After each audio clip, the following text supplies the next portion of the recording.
Bien, bien chicos. En cuanto a la sesión 2, bienvenidos a las asesorías por pares. Está a mi cargo la parte A y la parte B. Vamos a hablar de farmacodinámica. La farmacodinámica básicamente habla de lo que nos interesa en cuanto a por qué tomamos un fármaco, cuál es su mecanismo de acción, sus dianas terapéuticas, tipos de receptores, las interacciones que van a tener y algo teórico puramente como la farmacometría. Entonces, básicamente, si nos enfocamos en lo que ya han visto con Jesús, que es la farmacocinética propiamente es el ADME. Administración, distribución, metabolismo, excreción. Y su resultado es lo que queda de este fármaco. Lo que queda de este fármaco, ¿para qué? Para actuar. Dicho esto, la farmacodinamia o farmacodinámica, como le quieran decir, va a ser esto, la interacción de un fármaco con un receptor. Porque si ustedes recuerdan la biología celular y molecular, vamos a tener un ligando, un primer mensajero, y vamos a tener un receptor que puede ser de membrana, puede ser intracelular y demás. Y esto causa lo que sería un efecto terapéutico. Entonces, ¿qué es la farmacodinamia? Lo que el fármaco hace en el cuerpo.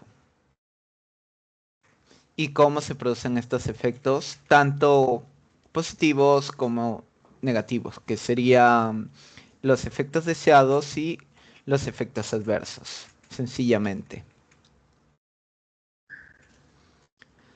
Entonces hay que diferenciar qué es una acción específica y qué es una inespecífica. Esto básicamente es textual, ¿no? Si es específico va a ser más reducido, delimitado, en un espectro más pequeño. En cambio, una acción inespecífica que viene a ser que ejerce ese efecto de manera general. Inespecífico general, específico pero no solo. Entonces, un ejemplo, una acción específica comparando, ¿no? Es que esta tenga una alta selectividad hacia una diana específica, es decir, que actúe en un espectro reducido de dianas o de receptores. En cambio, una acción inespecífica no requiere esta estructura. Los efectos, obviamente, si tiene alta selectividad, esto va a ser dirigido y controlado. Sin embargo, una inespecífica van a ser efectos generales sobre el organismo. Los ejemplos específicos, que sean receptores, que sean inhibidores de enzimas. Y las inespecíficas, antiácidos y diuréticos osmóticos son los que van a la cabeza estos ejemplos. Ahora, ¿por qué? Porque los antiácidos en verdad no requieren de una diana específica. Llegan y actúan, los diuréticos también. Y bueno, ahora, ¿qué es un diurético osmótico? Básicamente es el tipo de diurético que te va a hacer orinar por ósmosis. Es decir, entre comillas, va a jalar agua. Ahora, esto ya lo han visto en fisiología ustedes. Lo hemos visto mínimamente en biología. Tal vez más la proteína G, pero sin embargo, las dianas terapéuticas, vamos a hablar primero de los receptores. ¿Dónde podemos tener receptores? Acuérdense, membrana externa, citoplasma, núcleo. Es decir, si esta fuera nuestra célula, nosotros vamos a tener en la membrana, en el citoplasma, como también en el núcleo.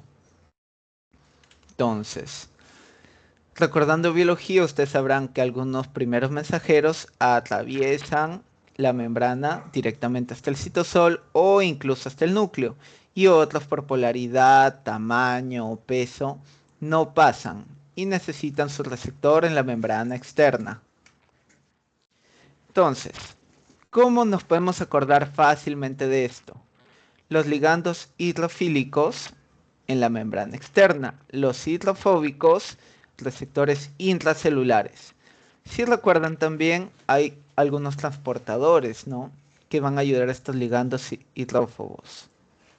¿A qué? A llegar dentro de la célula. Entonces vamos a ver los tipos. Tenemos ionotrópicos, metabotrópicos, ligados a enzimas, receptores nucleares. Entonces, los ionotrópicos, acuérdense, iones.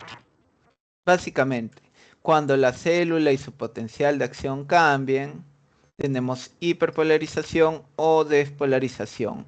Esto es gracias a estos iones que van a atravesar este canal iónico que puede ser abierto.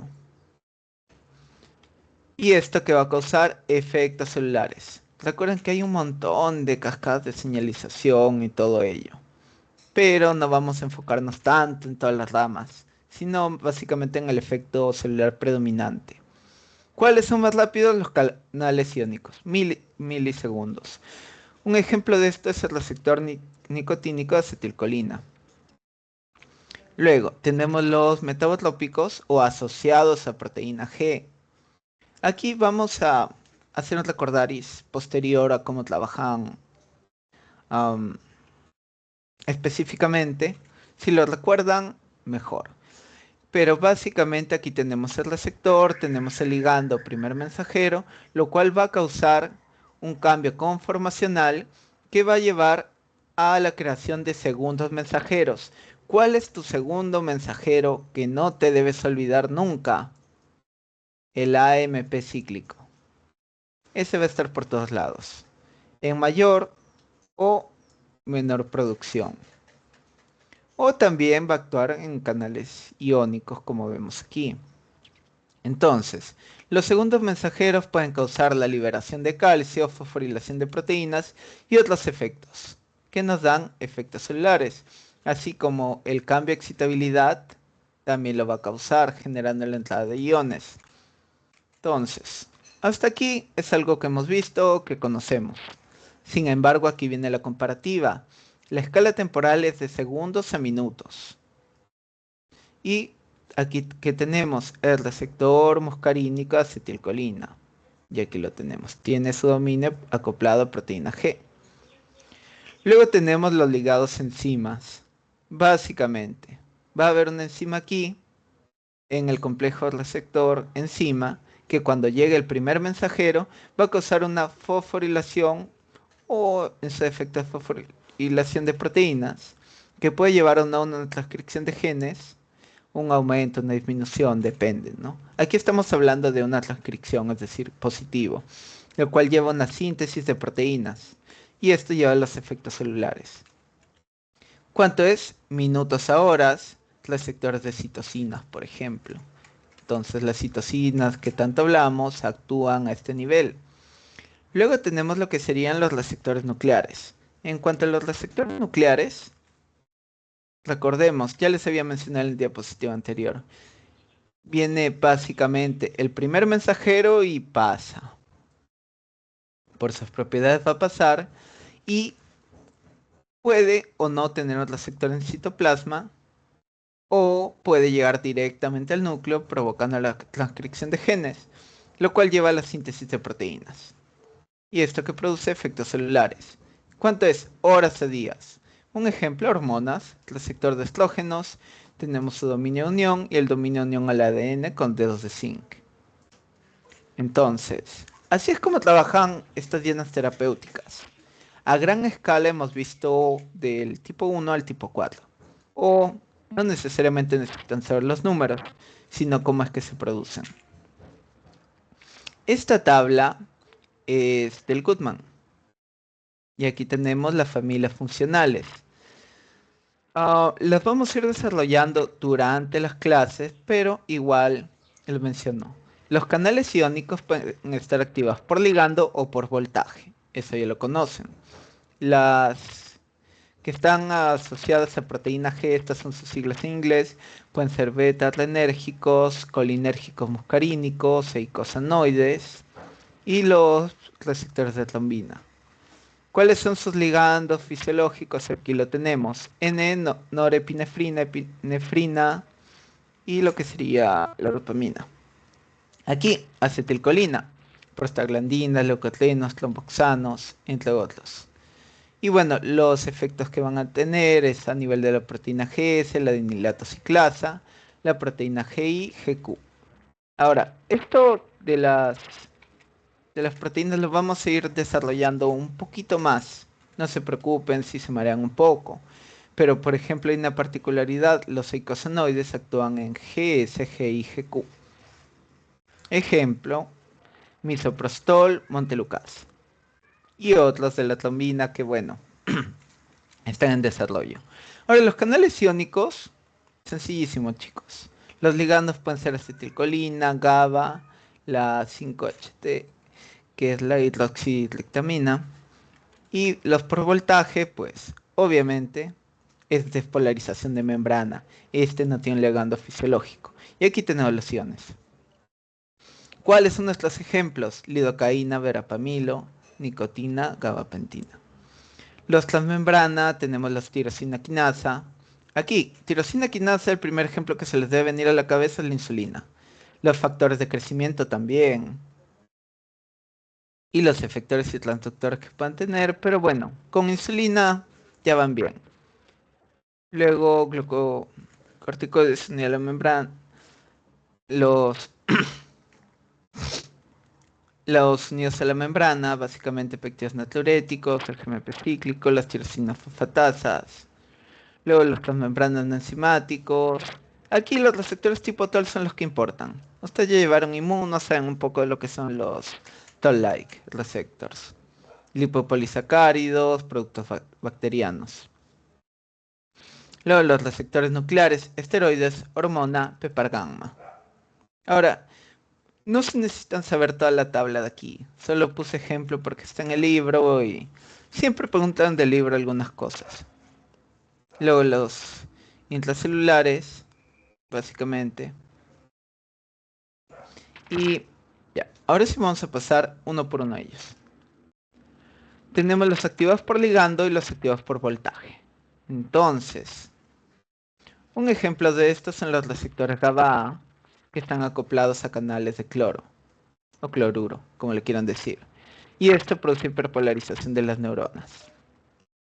Los receptores nicotínicos, acuérdense de esta composición, 2-alfa, beta, gamma. Luego tenemos los que permiten el paso de sodio o calcio, también son válidos. Y los receptores de glutamato. Estos de aquí siempre preguntan por allí. Tenemos el kainato, el AMPA y el NMDA. No, no es que sean difíciles de memorizar, pero por allí siempre les ponen una pregunta y les cambian el orden, de este a este, de este a este. Entonces, acuérdense, kainato, KNA, kainato, sodio, potasio. AMPA es de sodio únicamente. Y el NMDA es de calcio y también de sodio y también de magnesio. Luego los activos por voltaje, como los canales de sodio activos por voltaje, acuérdense de esto, 4 dominios transmembrana con 6 segmentos alfa hélice cada uno. Tienen proteínas, carecen de un ligando endógeno. Y como les había dicho, estos de aquí no tienen ligando, es por voltaje. Se abren y cierran en función del potencial de voltaje. Aquí lo vemos. Básicamente, tenemos la membrana, el canal. Entonces, básicamente, ¿qué nos dice acá? Son en resumen, va a atravesar una cierta cantidad de iones y luego este se va a cerrar. ¿Por qué? Porque recordemos que los iones tienen carga y esto, digamos, no es una ecuación, sino que hay diversos iones con carga positiva, negativa, los cuales van a buscar un equilibrio o una tendencia al equilibrio, disculpen. Y estos de aquí lo que van a hacer propiamente es que se hiperpolarice o despolarice la célula en base a esta ecuación, por así decirlo. Luego tenemos los canales de calcio pendientes de voltaje, los miocardiocitos. Acuérdense del calcio. Entonces va a entrar el calcio, el aumento de calcio básicamente lo va a hacer funcional, ¿no? Sin embargo, si bien estos no tienen un ligando endógeno como tal, van a haber fármacos que los bloquean, como el nifedipino, y acá lo cierran. Y los canales de, básicamente, de potasio sensibles a ATP en las células beta pancreáticas. ¿Cuáles son las betas pancreáticas? Las que secretan insulina. Básicamente van a haber otros fármacos que van a bloquear esto. Ahora, ¿por qué es importante hablar de esto? O se los menciono ejemplo, porque miren, nosotros sabemos que iones como lo que sería el potasio van a tratar de salir de la célula por estos canales. ¿Por qué? Porque hay menos potasio extracelular. Entonces, hay fármacos que bloquean esto. Ahora, tiremos en nuestra cabeza ya, pero si están bloqueando este canal, ¿no es algo perjudicial o por qué se hace? Básicamente, porque si nosotros bloqueamos este canal, la célula va a ser más excitable, como vemos aquí. Actúan sobre el sitio de unión, voltean el canal y despolarizan la célula. Si esta célula beta pancreática está más activa, va a secretar más insulina. Por eso es que actúa de esa manera. Bueno, continuando. Esta, este es un ejemplo de su teoría. Básicamente tenemos los canales de sodio, potasio y calcio. ¿Pueden preguntarles? Sí les pueden preguntar. Entonces, de sodio, anestésicos, antiarrítmicos, antiepilépticos, toxinas, insecticidas, diuréticos.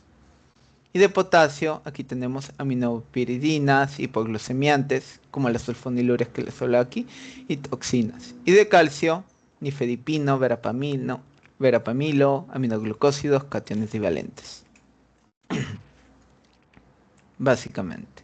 Y bueno, una mención honorífica o una clasificación adicional son los activados por otros canales iónicos. Que sí, también hay activados por otros canales. Entonces, aquí lo tenemos.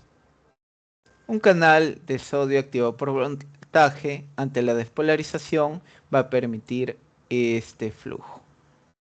Y ante la hiperpolarización se va a cerrar. Entonces, ¿de quién depende el canal de sodio dependiente de voltaje? Básicamente de este de aquí que vemos aquí, el sensor de voltaje. Y los canales de sodio activados por ligando, por ejemplo, va a venir la acetilcolina y va a generar este cambio conformacional. Esta imagen de aquí es también de lo que sería el Goodman. Luego los metabotrópicos, que ya los conocemos, aquí los vamos a desglosar un poco. Este gráfico les ayuda a entender, hay que leerlo nada más, pero igual se los voy a explicar. Básicamente tenemos un receptor que va a tener un ligando. Disculpen un momento, chicos.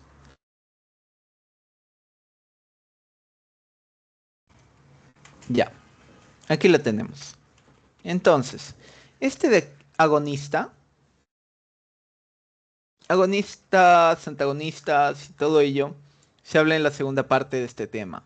Sin embargo, acuérdense, a ustedes que les gusta el cine o que les gustan las películas o cualquier obra, um, los antagonistas normalmente son los malos, ¿no? Antagonista que va en contra y el agonista es el que hace. Entonces, por allí, para iniciar con este ejemplo. Entonces, el agonista va a interactuar con el receptor. Luego de esto, la subunidad alfa, GDP. Acuérdense, la molécula con más energía siempre va a ser un GTP porque tiene tres fosfatos, tres uniones, y el GDP es de menor energía. Aquí tiene dos. Este de aquí se va a unir a este receptor que está unido al ligando. De esta manera, el cambio va a ser este de aquí. Va a venir un GTP, es decir, este de aquí, que tiene más energía, y va a desplazar al GDP. De tal manera, digamos, va a entrar en una fase funcional. ¿Cuál es esta fase funcional? La subunidad alfa con el GTP interactúan con la enzima activándola. Una enzima ejemplo, prototipo, estrella, adenilato ciclasa. mientras que el complejo beta-gamma también activa una enzima diana. De tal manera, básicamente este GTP se realiza ¿para qué? Para dar energía. Y este ligando primer mensajero se va a disociar del receptor. Una vez disociado, la subunidad alfa con el GDP vuelve a asociarse con las subunidades beta gamma para volver al punto de partida. Y ese es todo el bucle. Más que nada. Acuérdense, alfa, beta, gamma. Para que se acuerden, beta y gamma no se separan. La que se mueve es alfa con su GDP o su GTP. Ahora, teóricamente son las de mayor clase. Están unidas a proteínas transmembrana, como vemos aquí. Y que generan la transducción de señales. Entonces, con el ejemplo del MP cíclico como segundo mensajero.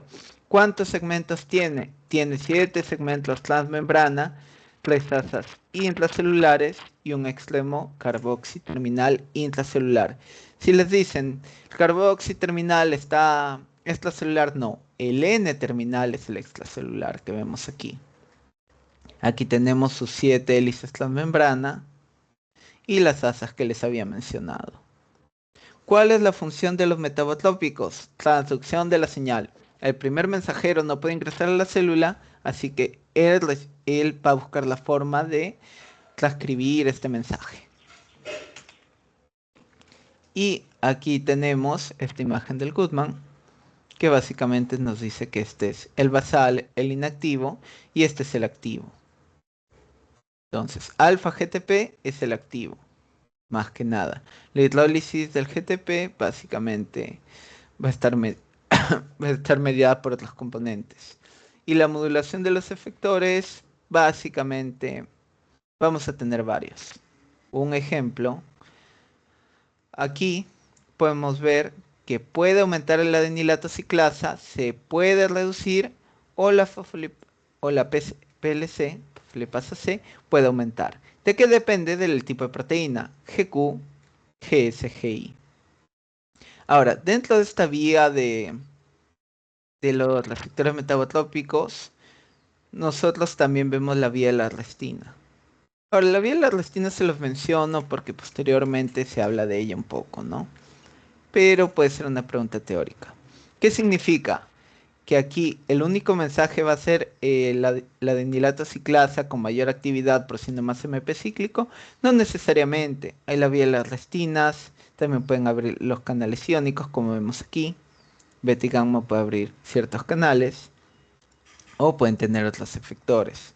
Puede abrir los canales de calcio, de potasio, puede disminuir la actividad de los canales de calcio o de la PI3 quinasa también le puede aumentar su actividad.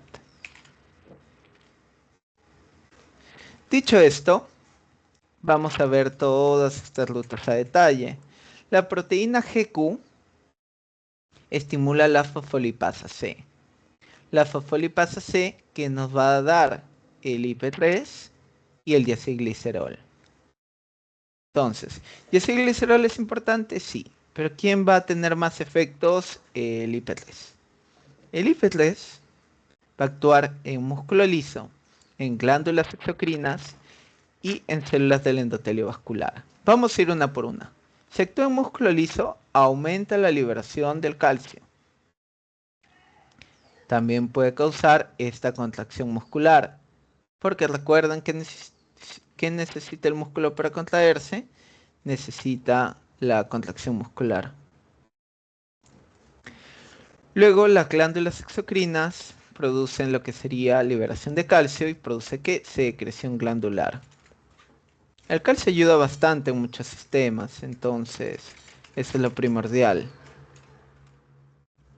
Luego, las células del endotelio vascular, liberación de calcio, síntesis del NO, del óxido nítrico, relajación del músculo liso vascular. Aquí, si se dieron cuenta, el IP3 puede generar contracción y relajación en diferentes lugares. Luego, tenemos la proteína GI, a la cual vamos a llamar inhibitoria. Acuérdense, GI inhibitoria. Inhibe la adenilciclasa. Es decir, nuestro AMP cíclico se va a ir hacia abajo. ¿Qué hace la unidad alfa principalmente? Disminuye va a inhibir la enilatociclasa por la subunidad alfa, lo cual va a tener menos MP cíclico. Una célula que va a bajar sus funciones, ¿no? En cambio, por otra parte, su subunidad beta y gamma reduce la actividad de los canales de calcio que les había mencionado. Y esto, neuronalmente, hablamos que causa una menor liberación de lo que serían neurotransmisores. Y luego tenemos la activación de canales de calcio, de potasio, disculpen. Paréntesis, si nosotros estamos básicamente disminuyendo la actividad de los canales de calcio, esta neurona no va a liberar tantos neurotransmisores. Y acuérdense, activar los canales de potasio en realidad va a generar una fuga de lo que sería este potasio intracelular a favor de la gradiente, lo cual produce una hiperpolarización. Entonces,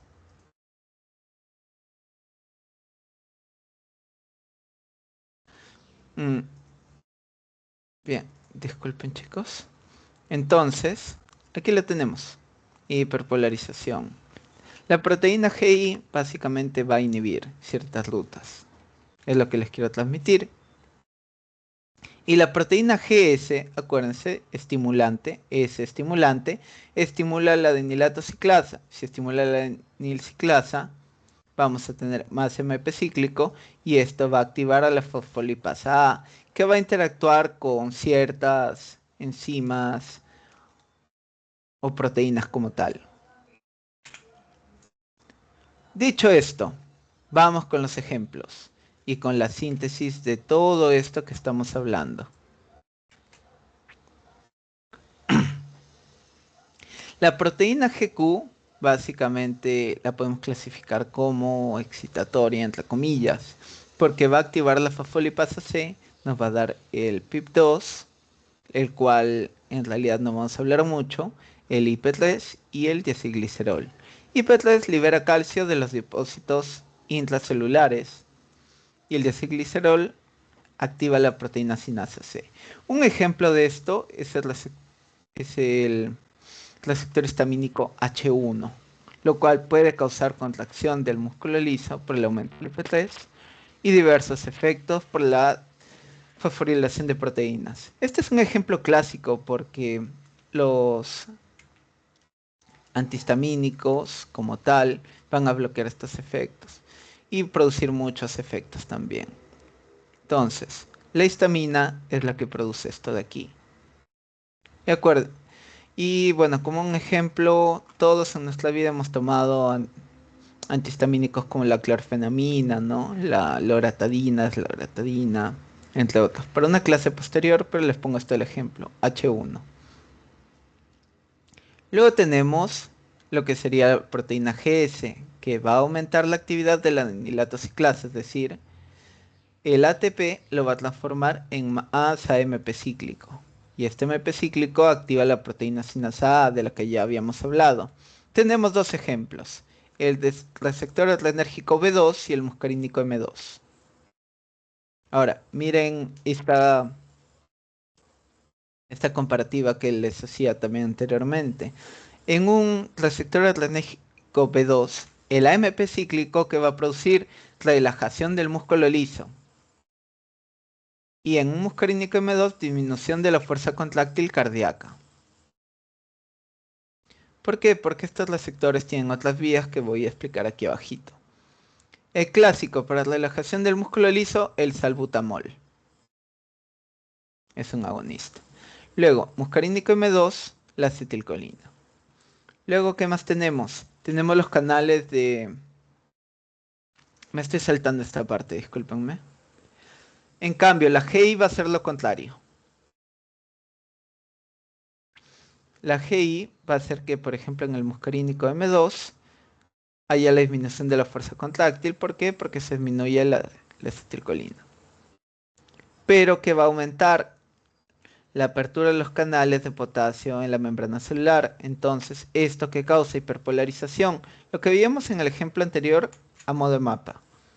Se pueden saber el mapa, se pueden saber la tabla, es completamente válido. Así que no se preocupen. Entonces, muscarínico M2, la lentización cardíaca, la acetilcolina. Un antagonista, la atropina en ambos casos. Y aquí el resumen. Por ejemplo, los receptores alfa 1 adrenérgicos están acoplados a GQ, los alfa 2 a GI, beta 1, beta 2 a GS. Los impares de los muscarínicos están asociados a proteína GQ y los pares muscarínicos a GI. Ahora, observando un poco, tanto alfa como muscarínicos pares, los pares, están asociados ¿a qué? A GI. Y los impares que tenemos aquí, los impares que son alfa 1, M1, M2 y M3, ¿a qué están asociados? A lo que sería la proteína GQ. Y bueno, beta 1 y beta 2 GS. Es una forma de verlo, puede que les sirva o pueden tener otra forma mejor, pero ya se los dejo por allí. Una particularidad. Acordémonos, GQ ¿qué hace? GQ fosfolipasa C, el IP3, el diacilglicerol y el calcio. En esto se resume esta vía. En cambio, lo que sería la GS aumenta la actividad de la adenilato ciclasa, GS, aumenta el MP cíclico. La GI lo disminuye. Y como vemos aquí, se repite la GI. Entonces, acuérdense de que la GS y la GI son casi opuestas, ¿no?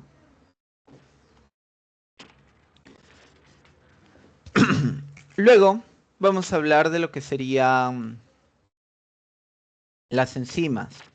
Ahora, en cuanto a las enzimas, tenemos inhibición reversible o irreversible. ¿Qué significa esto? Que su unión, dado cierto tiempo, la podemos revertir.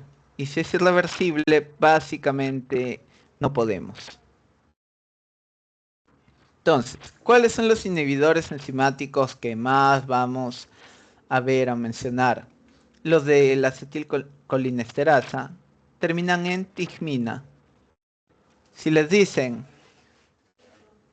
fármaco que inhibe la acetilcolinesterasa, ¿cuál es la acetilcolinesterasa? La que degrada la acetilcolina, ¿se recuerdan? Entonces, esto aumenta los niveles.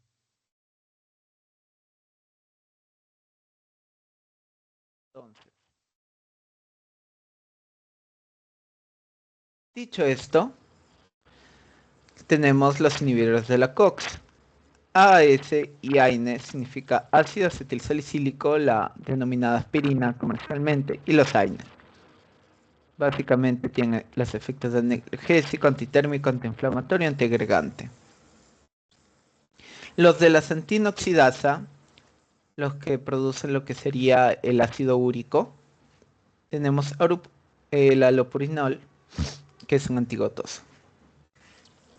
Los inhibidores de la enzima convertidora de angiotensina que los deben conocer, que son el captopril, enalapril, los que terminan en pril, son antihipertensivos. Luego tenemos la HMG-CoA reductasa, que tiene la lovastatina, por ejemplo, que es un hipolipemiante. Luego la MAO, la monoaminoxidasa, que tanto hay A o B, vamos a tener otros nombres. Por ejemplo, la moclobemida, que es un antidepresivo, y la segilina, que es un antiparkinsoniano. No necesitan memorizarse todos estos ejemplos, pero puede que les pregunten, pueden hacer un poquito de memoria por allí, porque estos sí se los ponen en su clase. Luego, los receptores Hablado, citoplasma o núcleo. Son ligandos lipídicos, son hormonas, retinoides, prostaglandinas, ácidos grasos, vitamina D. Básicamente, cuando se activa esto, cuando se genera este dímero, lo podemos llamar un factor de transcripción que se une básicamente al ADN. Complejo hormonal receptor se va a unir al ADN. Entonces, receptor, tenemos acá una chaperona, la chaperona básicamente se va a liberar y vamos a tener la hormona esteroidea junto al receptor y de esta manera va a ser transportada hacia el núcleo y que va a causar un ARN mensajero que va a terminar en una nueva proteína. Esto aplica para los esteroides, en este ejemplo al menos. Luego tenemos mecanismos específicos, lo que serían transportadores o carriers. Estas proteínas básicamente van a ayudar a que entren iones, moléculas polares, glucosa, aminoácidos, neurotransmisores. Principalmente la glucosa, aminoácidos o ciertos iones. Neurotransmisores también, pero como dice aquí, condiciones fisioquímicas adversas. Entonces, ¿dónde van a participar noradrenalina, serotonina, bomba de sodio-potasio, bomba de protones, transportadores de ácidos débiles? Entonces, por ejemplo, aquí tenemos un transportador que está recibiendo a estos iones, potasio, cloro, sodio. Entonces, contamos. Este transportador es sodio, 2-cloro, potasio. Una vez se cumplan las condiciones de que este carrier transportador tenga estas pelotitas, que son estos iones completos, los va a vertir intracelularmente cambiando su conformación, por así decirlo. No es que se voltee así directamente, no. Es algo que prácticamente imperceptible, pero que pasa. Y recordemos, aquí tenemos sodio, el sodio jala agua, tenemos potasio, tenemos cloro. Hay fármacos como la furosemida, que vamos a ver aquí en verde, que se van a anclar al sitio de cloro. Vamos aquí, esto ya no va a funcionar, ya no van a pasar. Entonces, es algo que se tiene en cuenta. Luego, tenemos este transportador que frente a la unión de sodio, como vemos aquí, estas tres moléculas, y aquí tenemos el calcio, va a intercambiar. Este intercambiador básicamente va a meter tres sodios comparado con calcio y cuando se llenen sus lugares, cuando ya esté listo para cambiar su conformación, es que se va a liberar este sodio y va a entrar lo que sería este calcio.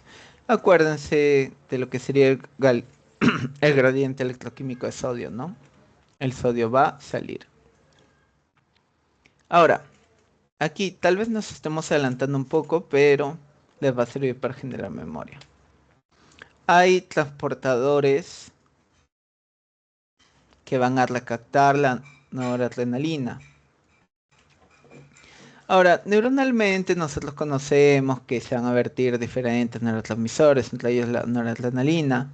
Muchas de las terapias en cuanto a la neuroquímica cerebral, por así decirlo, para no ahondar mucho, van a buscar aumentar la concentración de noradrenalina aquí. Entonces van a haber inhibidores como la maprotilina o la amitriptilina, entre otros, que van a buscar bloquear este transportador. Si lo bloquean, va a haber más noradrenalina en la sinapsis, ¿no? ¿Por qué? Porque esta noradrenalina debe viajar para excitar estos receptores adrenérgicos postsinápticos. Ojo, habíamos hablado antes de la MAO, ¿no? Aquí, por ejemplo, tenemos a la MAO-A.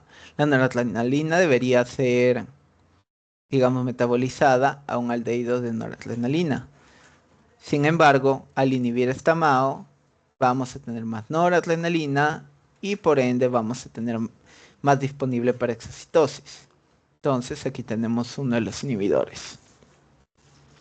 Luego, en las terminaciones nerviosas serotoninérgicas, aquí tienen, esta es la serotonina, va a pasar casi lo mismo.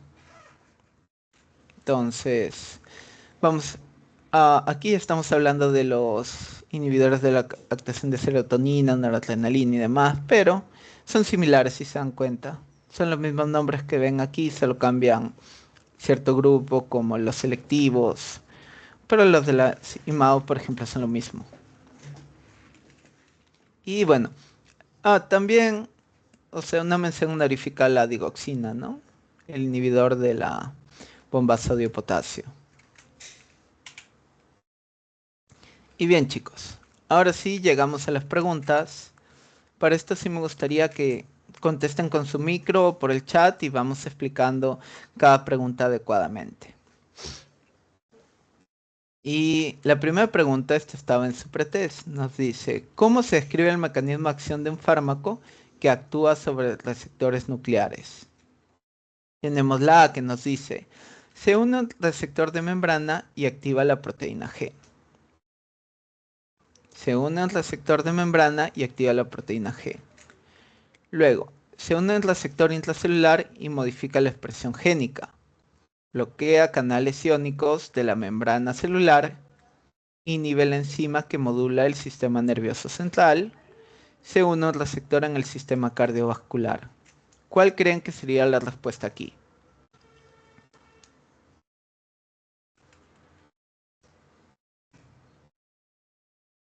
¿Alguna idea, chicos?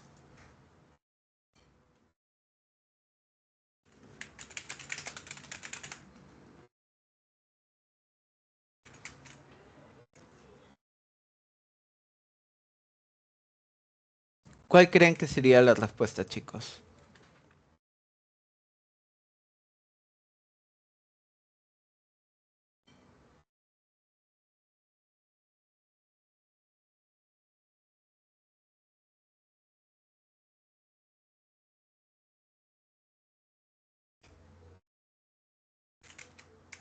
A ver, comienzo yo. Si estamos hablando de un fármaco que actúa sobre los receptores nucleares, no va a actuar en proteína G. Que se una al receptor en el sistema cardiovascular es una respuesta muy vaga. Que inhibe enzimas que modulan el sistema nervioso central, peor. Bloquea canales iónicos en la membrana, aquí habla el núcleo. La respuesta sencillamente es la B. Se une al receptor intracelular que va a modificar la expresión génica por un ARN mensajero que va a generar esta información para la producción de una proteína o de una enzima. Luego, en cuanto a mecanismos de acción, señale qué concepto está asociado a una acción específica. Un fármaco que ejerce su efecto de manera general no requiere de una diana específica. Su efecto se da como una respuesta dirigida y controlada. Y D. Fármacos como antiácidos y diuréticos osmóticos son ejemplos de una acción específica. Aquí vamos a retroceder. Aquí lo teníamos. Los específicos interactúan de manera precisa con una estructura biológica específica, tienen alta selectividad, tienen una respuesta dirigida y controlada, tienen receptores o enzimas a las que van a inhibir. La inespecífica, básicamente el fármaco ejerce su efecto general, no requiere de una diana específica. Sus efectos generales sobre el organismo se van a dar. Por un ejemplo de ellos son antiácidos y diuréticos osmóticos. Entonces, específico, manera general, no. ¿Requiere diana específica? Sí. ¿Su efecto sea como una respuesta dirigida y controlada? Sí, podría ser. Y luego, fármacos como antiácidos y diuréticos no son específicos. La respuesta es la C. Si nos damos cuenta, esto lo podemos hacer por descarte, sencillamente. Luego, Referente a receptores ionotrópicos, señale lo correcto. Ionotrópicos. Solo son activados por ligandos, solo se activan por voltaje, pueden ser activados por otros canales, todas las alternativas son correctas. ¿Qué creen, chicos? ¿Cuál sería la respuesta aquí? A ver si han estado atentos.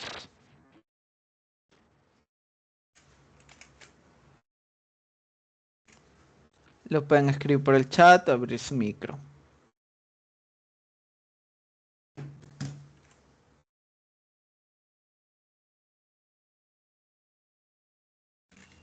¿Alguna idea, chicos?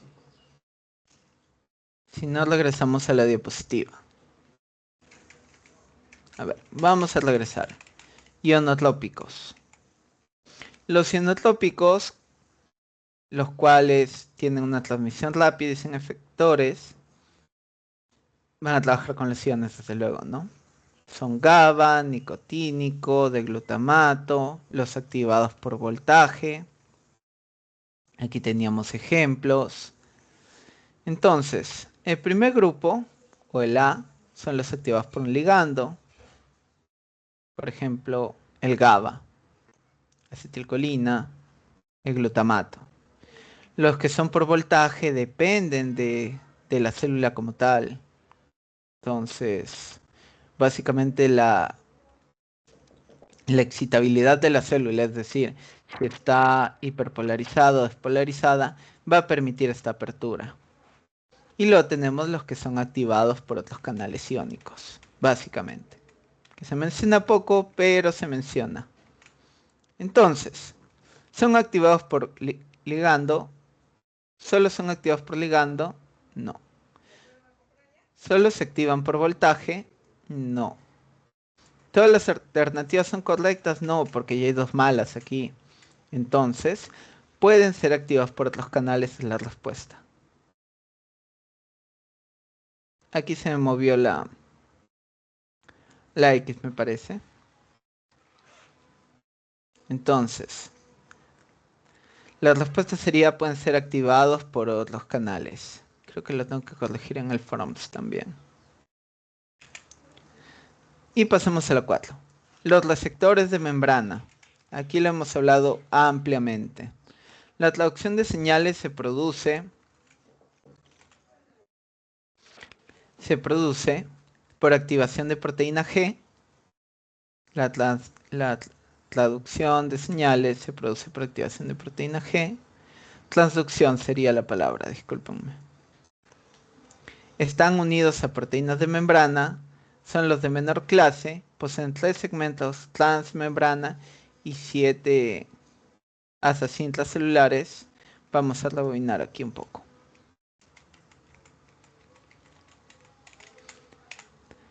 Los metabotrópicos básicamente poseen 7 segmentos transmembrana y 3 asas intracelulares y un extremo carboxil terminal intracelular. Son los de mayor clase, están unidos a proteínas transmembrana como tal, y la transducción de señales se produce por la activación de proteína G, mayoritariamente. Entonces, aquí, la traducción de señales se produce por... Esto es verdadero. Ahora nos dice 3 segmentos transmembrana, 7 asas intracelulares, son los de menor clase. ¿Cuántos segmentos transmembrana tenía y cuántas asas intracelulares? 7 segmentos transmembrana y 3 asas intracelulares. Entonces, ¿qué nos dice aquí? Esto es incorrecto y esto también. Le voy a hacer valer en el foro por estos dos, básicamente. Las proteínas transmembranas sí están unidas, entonces aquí es al revés. Esto aquí y esto aquí.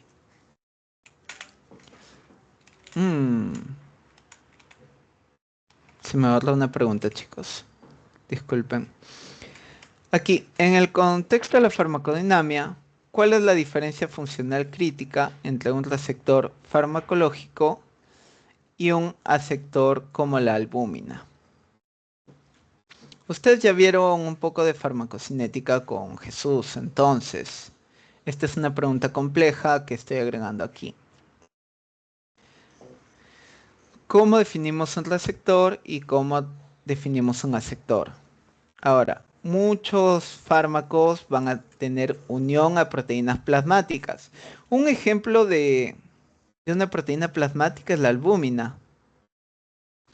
Entonces, aquí es donde se va a transportar.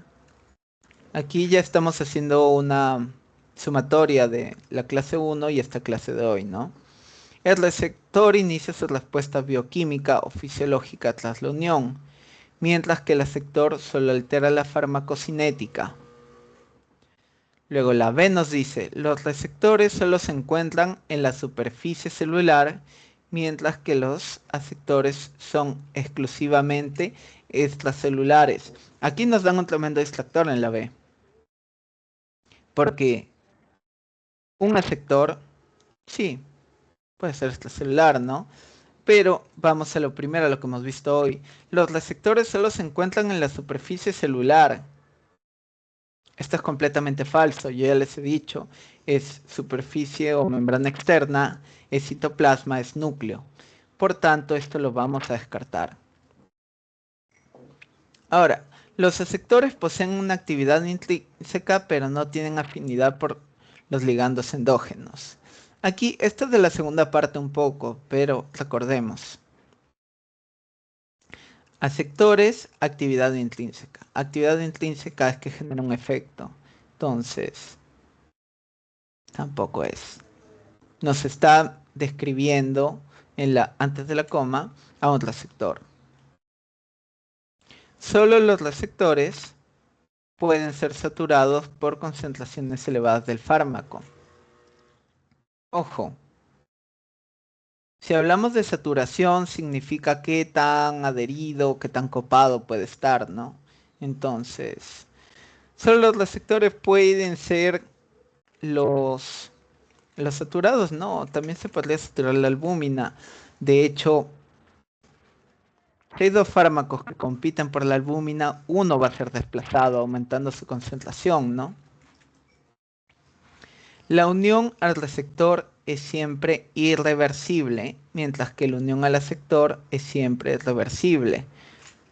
Sin ahondar mucho, nosotros ya hemos visto.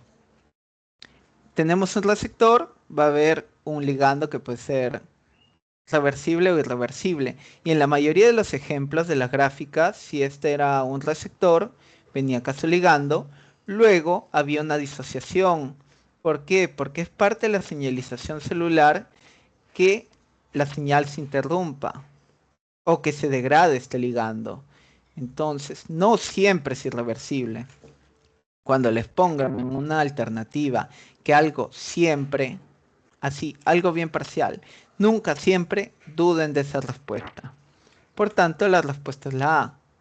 El receptor tiene una respuesta, la inicia tras la unión y el aceptor solo modifica la farmacocinética. Esa sería la respuesta. Sí, esta pregunta es la que se me duplicó. 7. ¿Cuál es el mecanismo de activación inicial de las proteínas G heterotriméricas tras la unión del ligando a la proteína G, ¿no? Entonces, básicamente, en el gráfico les había puesto,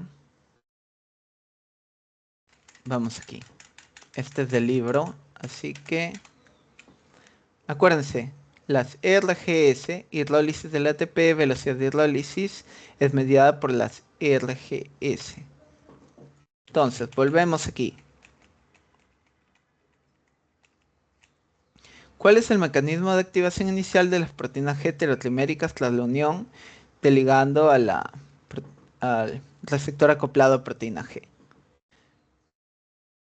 El receptor acoplado a proteína G realiza el ATP para la energía, más o menos.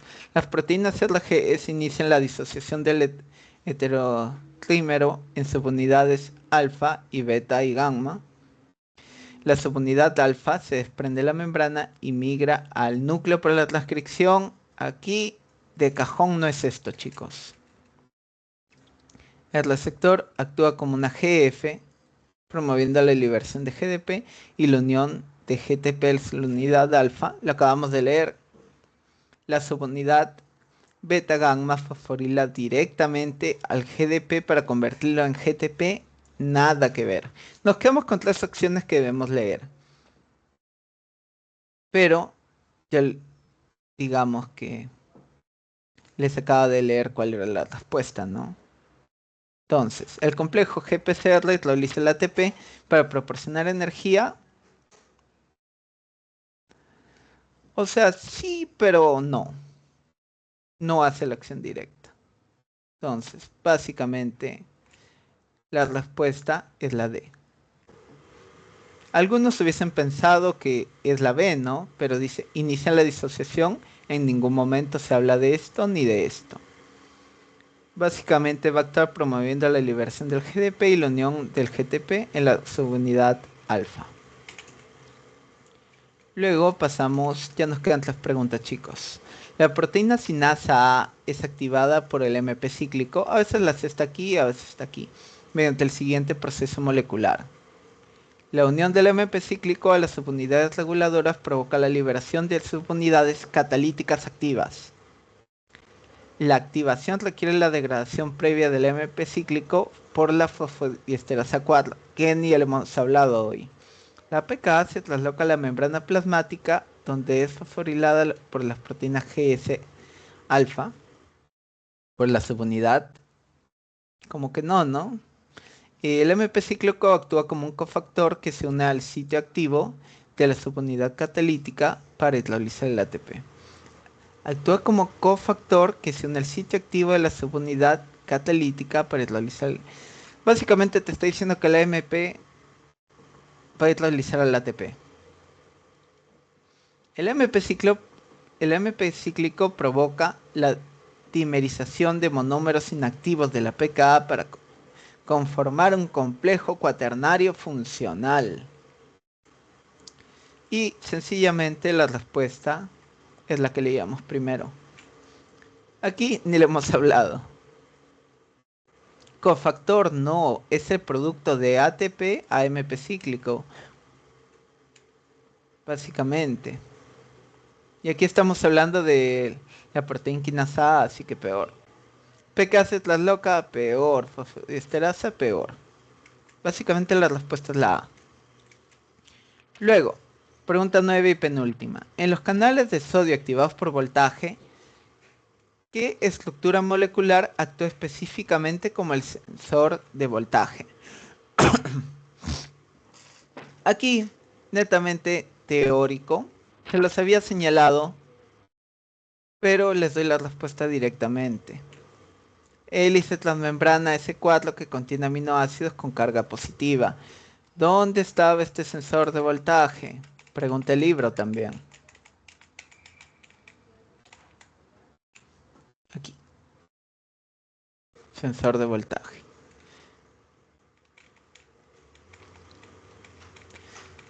Tal vez es un poco rebuscada, sin embargo. Aquí estamos. Bucle P no hemos mencionado. Carboxiterminal peor. Kilodaltons no hemos hablado. Lidocaína, olvídense. El de sodio, hélice transmembrana S4. Y la última. En la señalización de los receptores tipo Toll-like, la proteína MID88 funciona como... Ahora, estamos hablando de un receptor Toll-like. Nos ponemos en contexto. Para que actúen sobre un receptor Toll-like, ¿qué vamos a tener nosotros? Uy.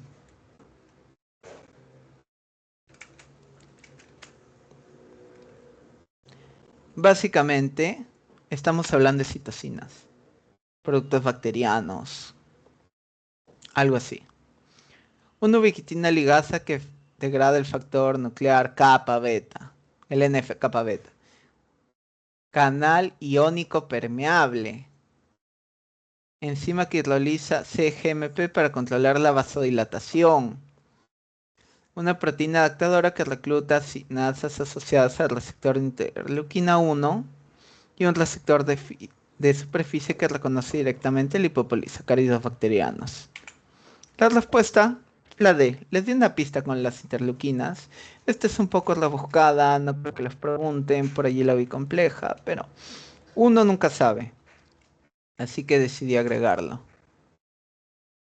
Bueno, fuera de ello, esta ya sería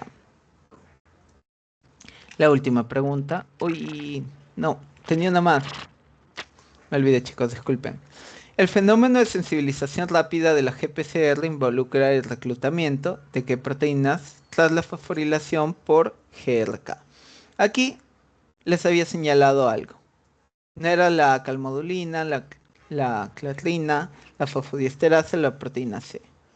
De sensibilización, que lo vamos a hablar un poquito más, es por las arrestinas. También pregunta el libro. Y eso es todo, chicos, por la sesión de hoy. Espero haberles explicado de la mejor manera y haber contribuido a su conocimiento el día de hoy. Estas son las fuentes bibliográficas usadas. Recuerden, el libro base pesa bastante y libros un poco más sencillos no están mal y pueden servir de una ayuda bastante buena. Dicho esto, si no tienen ninguna consulta o duda, vamos a parar la grabación.